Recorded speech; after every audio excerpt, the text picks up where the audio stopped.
하나님의 이름에 먹칠하지 아니하고 하나님의 이름에 자녀답게 합당한 삶을 살고자 하는 자들, 그리고 그렇게 살아가는 자들에게는 반드시 하나님의 나라가 임합니다. 천국이 임하는 거예요. 이 땅의 가치들에 좌지우지 되는 것이 아니라, 이 세상에 끌려다니는 것이 아니라 하나님 나라의 통치를 받게 되는 겁니다. 저는 주님이 가르쳐 주신 기도가 정말 완벽한 기도문이라고 고백이 되어져요.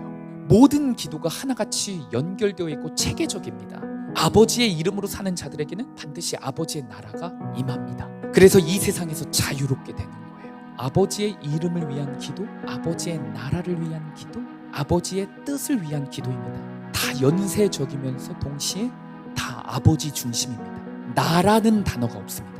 사랑하는 여러분, 그리스도인의 기도의 중심은 나에서 아버지 중심으로 바뀌어지는 게 핵심입니다. 그것이 예수님이 직접 가르쳐 주신 모범 기도이고, 그 기도를 배워서 순종하는 자들에게 하나님의 능력이 임하게 됩니다. 저는 우리 성도님들이 이 삶을 살아가는 축복을 경험하는 성도님들 되시기를 간절히 축복합니다. 우리가 함께 읽은 주기도문은 마태복음과 누가복음 두 곳에 기록되어 있습니다. 그런데 마태와 누가는 조금 다른 상황에서 다른 맥락으로 주기도문을 기록했습니다. 마태복음에서는 예수님이 산 위에 올라가셔서 제자들에게 나를 따르는 것이 이러한 것이야 라고, 제자들의 삶이란 이런 것이야 라고 가르치시고 설교하시는 장면이 5장부터 기록되어 있습니다. 그것을 산상수훈이라고 합니다. 즉 마태복음은 예수님이 먼저 제자들에게 기도를 가르쳐 주시는 장면을 기록합니다. 한편 누가복음에서는 예수님이 혼자 따로 한적한 곳에서 기도하고 계셨습니다. 그런데 그때 제자들이 와서 예수님, 저희에게 기도를 가르쳐 주십시오 라고 제자들이 먼저 기도를 가르쳐 달라고 요청합니다. 그리고 예수님께서는 제자들의 요청에 응답하셔서 기도를 가르쳐 주시는 장면이 누가복음에 기록되어 있습니다. 그런데 사실 예수님이 어떤 상황에서 기도를 가르쳐 주셨느냐, 그것은 중요하지 않습니다. 예수님이 먼저 가르쳐 주셨든 제자들이 먼저 가르쳐 달라고 요청했든 간에 사실 그것은 그리 중요한 문제가 아닙니다. 그 이유는 이 두 본문이 오늘날 우리에게 전하는 메시지는 동일하기 때문에 그렇습니다. 이 두 본문이 우리에게 전하는 메시지는 무엇이냐? 기도는 배워서 하는 것이라는 겁니다. 심지어 기도를 할 줄 아는 사람이어도, 심지어 기도를 열심히 해왔어도 기도는 또다시 배워서 해야 된다라는 것입니다. 우리가 잘 생각해 보면요, 예수님께 직접 기도를 배운 제자들은 유대인들이었습니다. 그리고 유대인들은 우리가 이미 잘 알다시피 그 어떤 민족보다, 그 어떤 종교인들보다 기도에 열심히 있었습니다. 그들은 하루 3번씩 정확한 시간을 구별하여 기도했습니다. 주기적으로 그렇게 참기 힘든 식욕을 참아가면서 금식하면서 기도했습니다. 그런데 예수님은 그 유대인들에게 기도를 가르쳐 주십니다. 유대인들은 다른 종교인들과 다른 주변 민족들보다 분명 기도에 열심히 남달랐고 뛰어났습니다. 그러나 그들이 하는 기도의 내용, 그리고 기도의 목적은 이 세상 모든 잡교인들, 잡종교인들과 똑같았습니다. 다 이 세상의 복을 구하는 기도였습니다.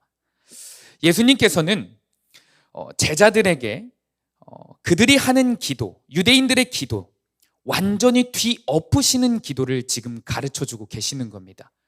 죄악된 이 세상에는 존재하지 않았던 새롭고 거룩하고 진짜 기도를 가르쳐주고 계십니다. 그 기도는 세상의 수많은 기도들과는 시작부터 다르고 기도 제목도 다르고 끝도 다른, 차원이 다른 기도였습니다. 사랑하는 여러분, 예수님께서는 오늘날 우리에게 이 차원이 다른 기도를 배우라고 하십니다.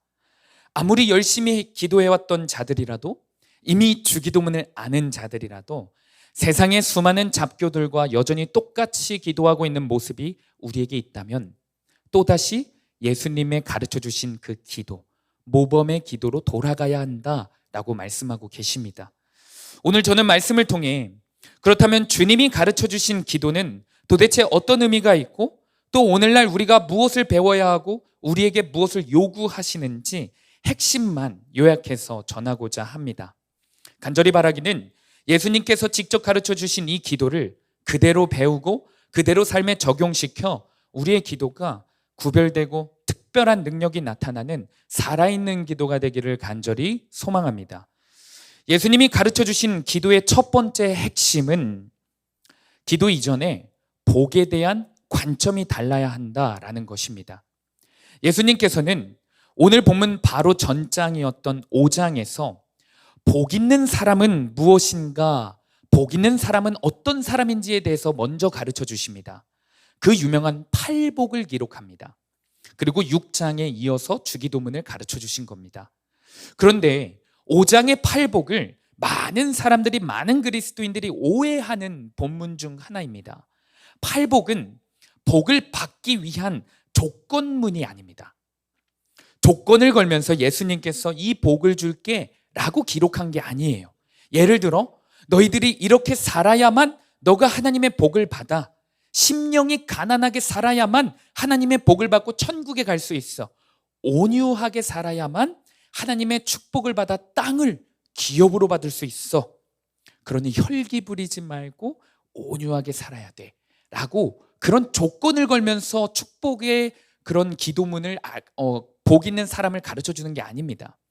원어의 의미를 살펴보면 마카리오스라고 기록되어 있습니다. 이것은 선언입니다. 복 있는 사람아 라는 선언입니다. 예수 그리스도를 믿는 자들은 이미 복을 받은 자들이야 라는 선언입니다. 더 정확히 말하면 너희는 이미 예수 그리스도라는 복을 받은 자들이야 라는 선언입니다. 수많은 종교인들은 복을 받기 위해 기도합니다. 그리고 그 복은 보통 돈, 명예, 성공이라는 세상의 가치와 연결되어 있습니다.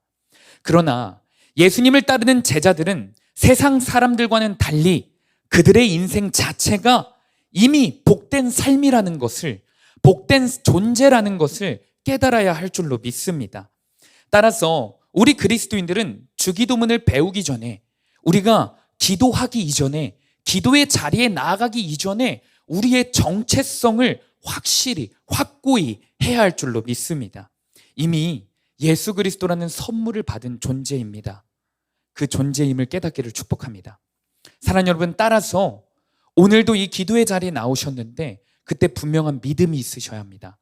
그리스도인의 분명하고 확실한 정체성, 예수 그리스도의 은혜를 입은 자라는 그 확실한 정체성, 그 믿음을 갖고 이 기도의 자리에 나아가셔야만 합니다. 이 세상의 가치에 목마른 상태로 나오면 안 됩니다. 이미 하나님으로 충만하고 채워진 복된 존재로 나오셔야만 합니다. 세상 사람들은 목마른 사슴이 시냇물을 찾듯이 이리저리 헤매이며 목말라 하며 살아갑니다. 그들은 세상의 가치에 목말라 하며 계속해서 살아가요. 그러나 우리는 그 세상의 가치에 목마를 필요가 없는 사람들입니다. 왜 그러냐? 주님이 주시는 영원한 생명수를 이미 마신 자들이기 때문에 그렇습니다. 믿으십니까? 요한복음 4장 14절 말씀을 우리 세번역 성경으로 함께 믿음으로 고백하도록 하겠습니다. 한 목소리로 읽겠습니다. 시작.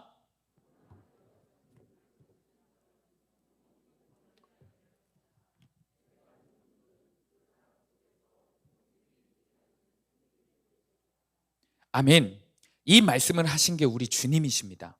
사랑하는 여러분, 주님이 주는 영원히 목마르지 않는 생명수를 마신 존재가 우리 그리스도인들입니다. 따라서 어쩌면 그리스도인이 세상을 향한 목마름이 있다, 세상을 향한 허기짐 때문에 기도할 때 축복을 구한다, 이 모습은 사실 모순입니다. 세상 사람들은 왜 목말라 합니까? 왜 불안해합니까? 가져도 더 갖기 위해 불안하고 또 없으면 없다고 불안해합니까? 그들 안에 하나님이 없기 때문입니다. 그들은 예수님이 주시는 영생수를 마셔본 적이 없기 때문에 평생 불안에 떨면서 살아갑니다. 제가 지난주 중고등부 아이들에게 말씀을 전하면서 한 사람의 인생을 소개한 적이 있습니다. 바로 미국의 백종원이라고 불리우는 앤서니 보데인이라는 사람입니다.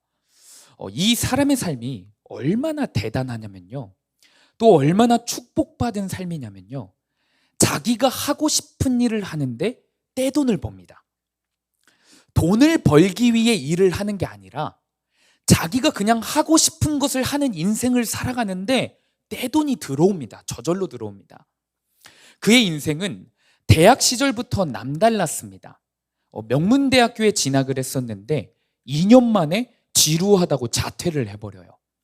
그리고 또 미국에 있는 음식으로 유명한 학교에 다시 진학하고 졸업해서 성공한 셰프가 되었습니다. 성공한 셰프가 된 뒤에는 책을 쓰기 시작했는데요, 그 책이 당시 최장기간 베스트셀러가 되어 또 떼돈을 법니다. 심지어 앤서니 보데인이 쓴 책은요, 요리 비법 책이 아니었어요. 요리에 대한 노하우 책이 아니었습니다. 당시 셰프들의 어두운 세계, 어두운 이면을 부정부패를 고발하는 내용의 책이었습니다. 한마디로 그는 내부 고발자인 거예요. 대부분 인간들이 모인 사회에서 내부 고발자들은 어떻습니까? 결말이 실패하지 않습니까? 아쉽지만 우리 대한민국 사회에서도 내부 고발자들이 성공하는 길은 사실 어렵습니다. 그런데 이 보데이는 자기가 하고 싶은 대로 내부를 고발했음에도 불구하고 성공합니다. 셰프계에서 그 어느 누구도 뭐라 하지 못하는 부와 명예를 얻었습니다. 이것으로 끝날까요? 베스트셀러 작가가 된 뒤 그는 방송에도 출연했습니다. 그 방송마저도 대박이 터져서 미국 방송인들이 받는 최고의 명예로운 상인 에미상이라는 것을 2번이나 수상합니다. 그리고 그는 전 세계를 여행 다니면서, 공짜로 여행 다니면서 음식을 소개하는 프로그램을 맡았는데요, 가장 좋은 곳을 여행하고 가장 좋은 음식을 먹고 가장 좋은 문화를 즐기고 심지어 그 좋은 것들을 누리고 하면서 떼돈을 버는 인생을 살아갔습니다. 그래서 세상 사람들이요, 그의 별명을 이렇게 붙였습니다. 지구에서 가장 행복한 남자, 지구에서 가장 축복받은 남자라는 별명을 지었습니다. 그런데 여러분, 지금으로부터 약 5년 전인 2018년에 전 세계가 뒤집어지는 사건이 발생합니다. 앤서니 보데이는 평상시처럼 전 세계를 돌아다니면서 여행하고 맛있는 거 먹는 프로그램을 찍고 있었습니다. 프랑스 편 특집을 찍고 있었는데요, 촬영 하루 일정이 끝나고 숙소로 돌아가서 쉬고 있었습니다. 그가 머무는 숙소는 말할 것도 없이 프랑스 최고의 호텔이었습니다. 그런데 다음 날 촬영 현장에 보데인이 나타나지 않는 겁니다. 시간이 지나도 계속해서 나타나지 않는 거예요. 스태프가 그의 방을 들어가 보니 스스로 목을 맨 채 죽은 채 발견되었습니다. 2018년 6월 8일 불과 60세의 나이에 세계에서 가장 축복받은 남자라고 여겼던, 세계에서 가장 행복하다고 여겨졌던 젊은 모든 청년들이 저 사람처럼 사는 게 인생이지 라고 많은 사람들의 부러움을 사왔던 그 남자는 스스로 목숨을 끊었습니다. 여러분, 세상의 가치가 많다고 해서 축복이 아닙니다. 내가 원하는 대로 내가 하고 싶은 것 다 하는 삶이 성공이 아닙니다. 잠깐은 축복 같아 보일 수 있습니다. 세상의 돈, 세상의 명예, 세상의 가치, 내가 원하는 것, 내가 받고 싶은 그 칭찬은 잠깐은 최고일 수 있습니다. 그러나 기억해야 될 것은 그것들에는 한계가 있습니다. 한계. 완전한 만족이 없다라는 것을 우리는 알아야만 합니다. 반면에 인간이 누릴 수 있는 최고의 복이자 인간의 삶에 만족함, 완전한 만족함을 주시는 완벽한 복이 있습니다. 우리 예수님이십니다. 오직 예수님만이 우리의 인생을 목마르지 않게, 허전하지 않게, 허무하지 않게, 공허하지 않게 하실 수 있는, 이끄실 수 있는 유일한 해답이십니다. 세상의 가치가 많으나 적으나, 우리의 인생이 성공하는 것 같으나 실패하는 것 같으나 아무런 상관없이 자족할 수 있는 은혜를 주실 수 있는 분도 오직 예수 그리스도 한 분이십니다.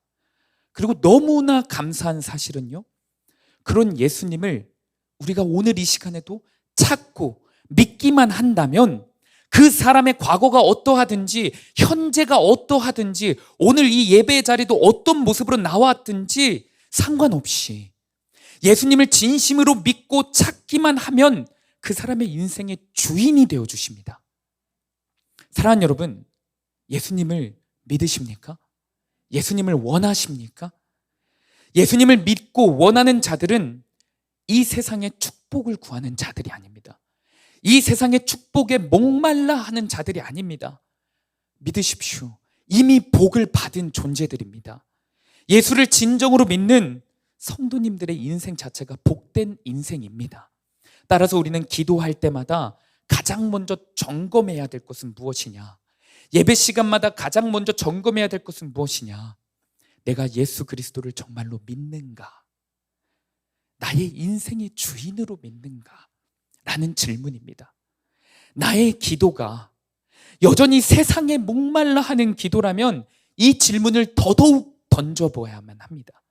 간절히 축복하기는 여기 모인 우리 성도님들 중 단 한 사람도 빠짐없이 예수 그리스도를 잊지 않고 예수 그리스도만을 의지한 채 기도하시는 여러분들 되기를 간절히 소망합니다. 예수님이 가르쳐 주신 기도 두 번째 핵심은 자기 부인의 기도입니다. 자기 부인의 기도. 이제 실제적으로 주기도문의 내용을 살펴보겠습니다. 예수님이 가르쳐 주신 기도의 핵심이 무엇인지 그 내용을 살펴보면서 전하겠습니다. 여러분, 주기도문은 총 6개의 기도 제목, 6개의 청원으로 기록되어 있습니다. 근데 제가 이 수요 예배 시간에 6개의 기도 제목을 세밀하게 다 살펴볼 수는 없기 때문에 이 6개 기도 제목들 가운데 담겨져 있는 한 가지의 흐름을 전하고자 합니다. 그것은 바로 자기 부인이에요. 자기 부인. 6가지 기도 제목 중 먼저 기록된 3가지 기도 제목들을 살펴보면 무엇이냐? 내 이름이 아닌 아버지의 이름을 위한 기도예요. 아버지의 이름을 거룩히 여김을 받으시오며, 내 나라 건설이 아니라, 나의 나라 건설이 아니라 아버지의 나라 건설을 위한 기도입니다. 내 뜻이 아니라 아버지의 뜻이 이루어지게 해달라는 기도입니다. 기도의 중심이자 시작은 아버지 하나님이십니다. 우리가 해야 하는 기도 역시 마찬가지입니다. 내 이름을 부인하고 내 나라를 무너뜨리고 내 뜻을 철회하고 하나님 중심으로 사는 것, 하나님 중심으로 기도하는 것이 우리가 해야 할 마땅한 기도의 모습입니다. 오늘 우리에게 주어진 본문 9절을 한 목소리로 한번 읽어보겠습니다. 마태복음 6장 9절입니다. 우리 한 목소리로 읽어보겠습니다. 시작.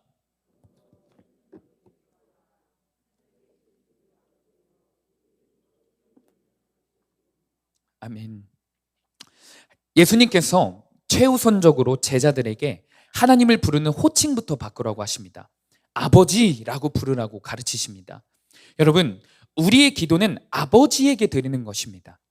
우리의 아버지가 하나님이 되신다는 사실은 말 그대로 축복입니다. 우리는 이미 복된 존재로서 기도하는 것임을 예수님께서 처음부터 다시 한번 선언하는 거예요. 그리고 이어서 이렇게 기도하라고 하시죠. 아버지의 이름을 거룩히 받으시오며. 이 기도는 쉽게 말해서 아버지 이름에 합당한 삶을 내가 살겠습니다 라는 결단이 담긴 기도입니다. 결단. 10계명 중에 이런 계명이 있죠. 하나님의 이름을 망령되이 일컫지 말라라는 계명이 있습니다. 망령되이 여기지 말라는 가볍게 여기지 말라라는 거예요. 가볍게 여기지 말라. 하나님의 이름을 가볍게 만들지 말라. 하나님의 이름에 먹칠하지 말라는 겁니다. 사랑하는 여러분, 예수님께서 가르쳐 주신 첫 번째 기도 제목은 이 계명이 중심이 되어 있는 겁니다. 아버지의 이름에 먹칠을 하지 않겠다. 아버지의 이름에 어울리는 삶, 하나님의 아들답게, 하나님의 고귀한 딸답게 살겠다라는 그 결단이 담긴 기도입니다. 그리고 이 결단이 모든 그리스도인들의 기도의 시작점이 되어야 합니다. 주님, 뭐 해주세요. 나의 처지가 이렇습니다. 나의 형편이 이렇습니다. 세상의 필요, 내 삶의 결핍에서 기도가 시작되는 것이 아니라 이 세상을 만드신 하나님, 우리 아버지, 나를 구원하신 유일한 우리 아버지, 내가 이제는 세상 종로로 타지 않고 아버지의 아들답게 딸답게 살겠노라 하는 그 마음이, 그 결단이 우리의 기도의 시작점이 되어야 할 줄로 믿습니다. 그리고 이어서 예수님은 말씀하시는 겁니다. 아버지의 이름을 위해서 기도하고 또 그 실제로 그렇게 사는 자들에게는 하나님의 나라가 임할 거야. 하나님의 나라. 저 천국이 임할 것을 선포합니다. 여러분, 이것은 하나님의 지혜입니다. 지혜를 넘어선 진리입니다. 이 진리를 주기도문 속에 담고 계신 겁니다. 우리 오늘 본문 10절을 한 목소리로 읽어보겠습니다. 오늘 본문 10절입니다. 한 목소리 읽겠습니다. 시작. 나라가 임하시오며 뜻이 하늘에서 이루어진 것 같이 땅에서도 이루어지이다. 아멘. 예수님께서 한 번은 제자들에게 이런 말씀을 하신 적이 있습니다. 하나님의 나라는 여기 있다, 저기 있다 하지 못한다. 하나님의 나라는 너희 안에 있다 라고 말씀하십니다. 하나님의 이름에 먹칠하지 아니하고 하나님의 이름에 자녀답게 합당한 삶을 살고자 하는 자들, 그리고 그렇게 살아가는 자들에게는 반드시 하나님의 나라가 임합니다. 천국이 임하는 거예요. 이 땅의 가치들에 좌지우지되는 것이 아니라, 이 세상에 끌려다니는 것이 아니라 하나님 나라의 통치를 받게 되는 겁니다. 하늘의 영적 가치에 압도되어서 살아가는 거예요. 저는 주님이 가르쳐 주신 기도가 정말 완벽한 기도문이라고 고백이 되어져요. 모든 기도가 하나같이 연결되어 있고 체계적입니다. 이 세상의 그 어떤 기도문들보다 체계적이에요. 아버지의 이름으로 사는 자들에게는 반드시 아버지의 나라가 임합니다. 그래서 이 세상에서 자유롭게 되는 거예요. 그리고 또 계속해서 이어지는데 10절 후반부에 뭐라고 기록되어 있냐? 아버지의 뜻도 우리의 삶 가운데 이루어진다라는 겁니다. 지금까지 주기도문 6개 기도 제목 중 먼저 기록된 3가지를 짧게 살펴본 겁니다. 아버지의 이름을 위한 기도, 아버지의 나라를 위한 기도, 아버지의 뜻을 위한 기도입니다. 다 연쇄적이면서 동시에 다 아버지 중심입니다. 나라는 단어가 없습니다. 나라는 단어. 사랑하는 여러분, 그리스도인의 기도의 중심은 나에서 아버지 중심으로 바뀌어지는 게 핵심입니다. 핵심. 그것이 예수님이 직접 가르쳐 주신 모범 기도이고, 그 기도를 배워서 순종하는 자들에게 하나님의 능력이 임하게 됩니다. 하나님의 나라와 뜻이 분별되어지고 경험되어집니다. 저는 우리 성도님들이 이 삶을 살아가는 축복을 경험하는 성도님들 되시기를 간절히 축복합니다. 예수님께서는 나가 아닌 아버지 중심의 기도를 가르쳐 주신 뒤에 드디어 이제 우리가 좀 고개를 끄덕일 만한 기도 제목을 가르쳐 주십니다. 일용할 양식을 구해라 라고 가르쳐 주십니다. 뭔가 드디어 물질과 관련된 그런 것들 구하라고 하시는구나 라고 여겨집니다. 그리고 이어서 죄사함을 위한 기도, 시험에 들게 하지 마시옵소서 라는 그 시험에 대한 기도를 명령하십니다. 이 세상에 참 많은 시험들이 있지 않습니까? 그 시험들에 넘어지는 것이 아니라 이기도록 기도하라고 하십니다. 사랑하는 여러분, 제가 시간이 없어서 이 기도 제목들이 담고 있는 그 하나님의 깊은 의미들을 다 설명해 드리지는 못하지만, 근데 오늘 이 시간에 우리가 주목해야 할 점은, 이제 예수님께서 아버지를 위한 기도를 하고 뭔가 개인의 기도를 시키시는 것 같은데, 자세히 보면요, 이 기도 제목들 중에서도 나라는 단어는 눈에 불을 켜고 찾아봐도 찾을 수가 없습니다. 나가 아니라 우리만 적혀 있습니다. 나가 아니라 우리만 적혀 있습니다. 일용할 양식을 구하는 기도를 할 때도 나와 내 가족만을 위해서 기도하는 것이 아니라 영적 공동체 전체를 위한 기도입니다. 죄에 대한 용서를 구하는 것도 예수님 앞에서 용서받은 만큼 우리 공동체 모두를 용서하게 해달라라는 나 중심의 기도가 아니라 공동체 중심의 기도입니다. 다시 반복해서 정리합니다. 예수님이 가르쳐 주신 기도에는 나가 없습니다. 기도의 본질, 기도의 정석은 나에서 아버지 중심으로, 나에서 우리, 영적 공동체 중심으로 이동하는 겁니다. 즉, 자기 부인이 핵심입니다. 말씀을 맺습니다. 오늘도 살아있는 하나님의 말씀을 통해 점검합니다. 그리고 기도를 배웁니다.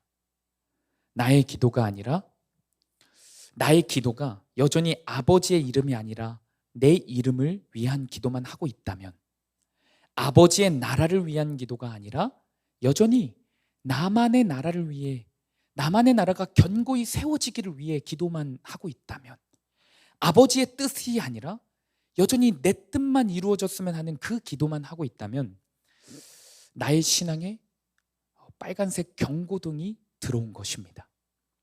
내가 그리스도인이라는 정체성이 확실한지 반드시 말씀을 통해 돌아보아야만 합니다.